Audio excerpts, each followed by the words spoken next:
कक्षा 8 की स्लय अध्याय 21 चिकित्सा का चक्कर। प्रश्नोत्तर। प्रश्न 1 है, लेखक को बीमार पड़ने की इच्छा क्यों हुई? उत्तर है, लेखक को बीमार पड़ने की इच्छा इसलिए हुई कि मेरे मित्र रोनी सूरत बनाकर मेरी तबीयत का हाल चाल पूछे और वह मजा ले, साथ ही बीमार पड़ने पर बिस्कुट का स्वाद लेता, क्योंकि सामान्य अवस्था में घर वाले खाने नहीं देते थे। प्रश्न 2, लेखक ने वैद्य और हकीम पर क्या क्या कहकर व्यंग किया है? उनमें सबसे तीखा व्यंग किस पर है? उल्लेख कीजिए। उत्तर है, लेखक ने आयुर्वेद चिकित्सक, जिन्हें वैद्य या कविराज कहा जाता है, उन पर यह कहकर व्यंग किया है कि नाम के पूर्व बड़ी बड़ी उपाधियां जोड़ते हैं। वैद्य जी रोगी की जरूरत के अनुसार नहीं, बल्कि पत्रा से शुभ मुहूर्त निकालकर ही उसे देखने आते हैं। ये चिकन के कुर्ते अपने को सजाकर चलते हैं। पर सबसे तीखा व्यंग वैद्य जी पर ही किया गया है, वे कि मरीज को तकलीफ का प्रवाह कम और ग्रह नक्षत्रों की अनुकूलता पर अधिक ध्यान देते। प्रश्न 3 है, अपने देश में चिकित्सा की कितनी पद्धतियां प्रचलित है? उनमें से किन किन पद्धतियों से लेखक ने अपनी चिकित्सा कराई? उत्तर है, अपने देश में चिकित्सा की निम्नलिखित पद्धतियां प्रचलित है।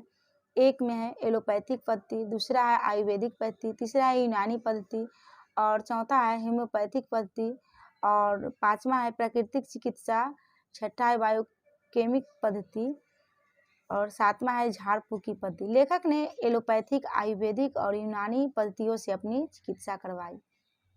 प्रश्न 4 है, इस पाठ से हास्य और व्यंग्य की बातें छांटकर लिखे, जैसे रसगुल्ले छायावादी कविता की भांति।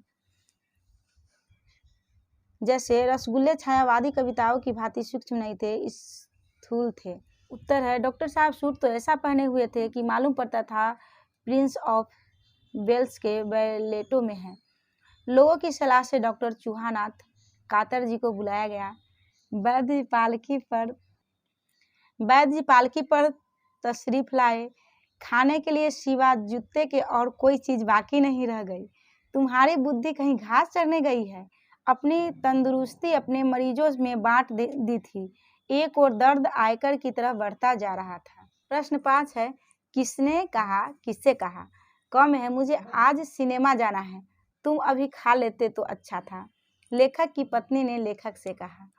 ख में है, घबराने की कोई बात नहीं है, दवा पीजिए, 2 खुराक, पीते पीते आपका दर्द गायब हो जाएगा। उत्तर है, डॉक्टर ने लेखक से कहा।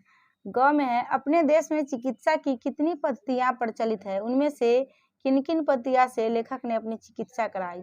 उत्तर है, वैद्य जी ने लेखक से। प्रश्न 1 है, एलोपैथिक, होम्योपैथिक और आयुर्वेद चिकित्सा से आप क्या समझते हैं? उत्तर है, एलोपैथी अंग्रेजी पद्धति है, इसमें एंटीबायोटिक का दवा महत्व है। होम्योपैथिक एक ऐसी पद्धति है जिसमें रोगी के लक्षण के आधार पर दवा दी जाती है। आयुर्वेदिक भारतीय पद्धति है, इनमें जड़ी बूटियों से रोग का उपचार किया जाता है। प्रश्न 3 है, किस आधार पर इस पाठ को हास्य और व्यंग्य की श्रेणी में रखेंगे, स्पष्ट कीजिए। उत्तर है, घटना के आधार पर इस पाठ को हास्य और व्यंग्य की श्रेणी में रखा जा सकता है। लेखक जरूरत से अधिक भोजन करता है, फलतः पेट में दर्द से पीड़ित होता है। डॉक्टर वैद्य अपना अपना विचार इस प्रकार देते हैं जिससे लेखक अब उब जाता है। साथ ही लेखक ने उनकी वेशभूषा की खिल्ली उड़ाई है। पाठ में हर व्यक्ति का व्यवहार हास्य एवं व्यंग्यपूर्ण है, इसलिए इस पाठ को हास्य और व्यंग्य की श्रेणी में रखा गया है।